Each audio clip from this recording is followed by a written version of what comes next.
자, 오늘 아주 흥미로운 주제를 가져왔습니다. 사이버 보안 세계에서 가장 까다롭고 교묘한 녀석 중 하나죠. 바로 변형 악성 코드, 즉 메타머핑 멀웨어에 대해 한번 제대로 파헤쳐 보겠습니다. 이런 질문 한번 던져볼게요. 범죄를 저지를 때마다 완전히 다른 사람으로 나타나는 범인이 있다면 어떻게 잡을 수 있을까요? 변형 악성 코드가 바로 그런 녀석입니다. 단순히 옷만 갈아입는 수준이 아니에요. 이건 범죄 현장에 나타날 때마다 아예 자신의 DNA 자체를 바꿔버리는 것과 같다고 보시면 됩니다. 그래서 오늘 우리가 살펴볼 내용들인데요. 이 DNA를 바꾸는 범죄자가 대체 뭔지, 그리고 얘랑 비슷해 보이지만 사실은 완전히 다른 다형성 악성 코드와는 뭐가 다른지 비교해 볼 거고요. 또 어떻게 변신하는지 그 비밀을 들여다보고 왜 우리가 쓰는 백신 프로그램들이 얘를 못 잡는지, 그럼 우리는 어떻게 이 보이지 않는 위협을 사냥해야 하는지, 그리고 이게 결국 뭘 의미하는지, 바로 그 끝나지 않는 사이버 보안 군비 경쟁까지 쭉 한번 훑어보겠습니다. 자, 그럼 바로 첫 번째 이야기로 들어가 보죠. DNA를 바꾸는 범죄자. 이게 그냥 비유가 아니라는 걸 지금부터 도해드리겠습니다. 변형 악성 코드란 보시는 것처럼 새로운 컴퓨터를 감염시킬 때마다 자기 자신의 코드를 완전히 통째로 다시 써버리는 아주 고도로 진화한 악성 소프트웨어입니다. 여기서 핵심은 이게 그냥 숨는 위장이 아니라는 거예요. 이건 거의 환생 수준이죠. 목적은 똑같아요. 여러분의 시스템을 망가뜨리는 거죠. 하지만 그 목적을 달성하는 방법, 그러니까 코드의 설계도 자체를 매번 완전히 새로 그려버리는 겁니다. 그러니까 어제 잡았던 그 악성 코드는 오늘 나타난 놈과는 전혀 다른 완전히 새로운 프로그램인 셈이죠. 자, 그럼 이 변형 악성 코드가 얼마나 대단한 녀석인지 알려면 반드시 비교해야 할 대상이 있습니다. 바로 다형성 악성 코드인데요. 이 둘의 차이를 아는 게 정말 중요해요. 변형 악성 코드를 제대로 알려면 그 이전 세대, 그러니까 형님뻘되는 다형성 악성 코드부터 알아야 해요. 얘네들도 변신은 해요.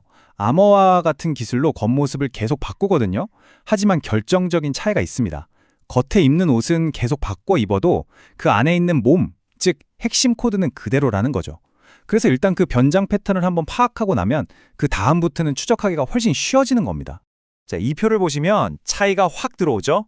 왼쪽의 다형성 악성 코드는 그냥 위장수를 바꾸는 거예요. 똑같은 사람이 옷만 계속 갈아입는 거죠. 하지만 오른쪽, 바로 이 변형 악성 코드는요, 아예 DNA를 바꿔버립니다. 유전자 가닥을 다 뜯어서 완전히 새로운 형태로 재조립하는 거예요.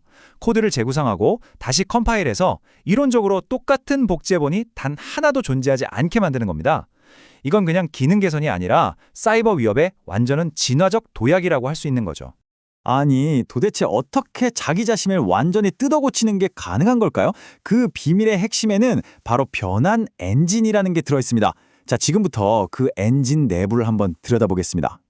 변형 악성 코드가 퍼져나가는 과정을 한번 따라가 볼게요. 자, 첫 번째 단계, 시스템에 침투해서 감염시킵니다. 그럼 바로 두 번째 단계로 내부에 잠자고 있던 변환 엔진이 깨어나죠.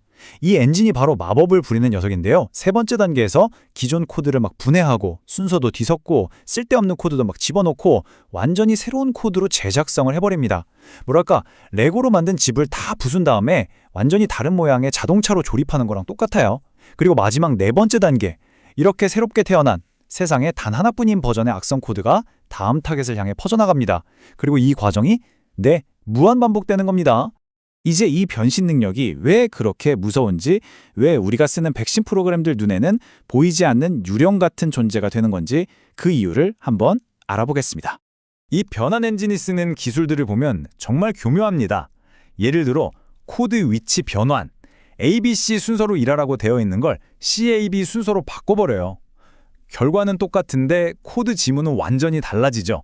또 데드 코드 삽입이라고 해서 아무 의미 없는 쓰레기 코드를 중간중간에 막 끼워 넣어요. 글의 의미는 그대로인데 중간에 이상한 단어들을 넣어서 완전히 다른 글처럼 보이게 만드는 거죠. 아니면 명령어 대체, 그러니까 기능은 똑같은 다른 명령으로 슬쩍 바꿔치기 하기도 하고요. 이 모든 기술들의 목적은 딱 하나입니다. 나쁜 짓은 그대로 하면서 내 모습, 내 지문, 즉 시그니처를 계속 바꿔서 절대 잡히지 않겠다는 거죠. 그래서 결론은 이겁니다. 악성 코드의 복제본 중에 똑같은 지문, 즉 시그니처를 가진 녀석이 단 하나도 없게 되는 거죠. 이게 왜 문제냐면요. 기존의 백신 프로그램들은 대부분 알려진 범죄자의 지문 목록을 가지고 있다가 그거랑 똑같은 놈이 나타나면 잡는 방식이거든요. 그런데 대조할 지문 자체가 데이터베이스에 없으니 속수무책으로 당할 수밖에 없는 겁니다. 하지만 그렇다고 우리가 맨날 당하고만 있을 순 없죠. 이런 유령 같은 녀석들을 잡기 위한 현대판 유령 사냥꾼들, 즉 사이버 보안 전문가들도 가만히 있진 않았습니다. 훨씬 더 똑똑한 방법으로 맞서 싸우고 있거든요. 어떤 기술들이 있는지 한번 보시죠. 현대의 방어 시스템은 이제 접근법을 완전히 바꿨습니다. 너 생긴 게 어때?가 아니라 너 지금 뭐 하려고 해? 이렇게 묻는 거죠. 심층 행위 분석은 코드의 겉모습이 아니라 그 코드가 시스템 파일을 건드린다거나 외부랑 몰래 통신하려는 것 같은 악의적인 행동 그 자체를 잡아냅니다.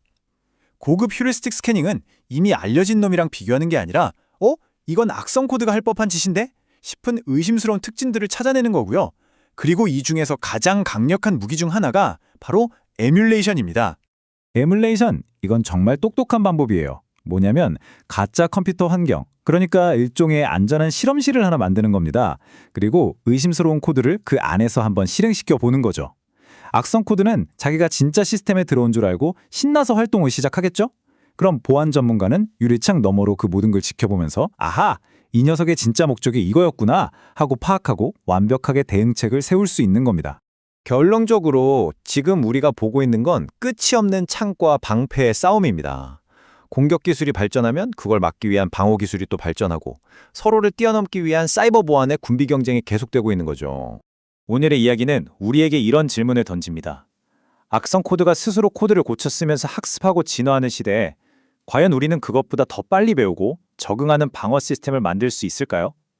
이건 단순히 기술자들만의 숙제가 아닙니다.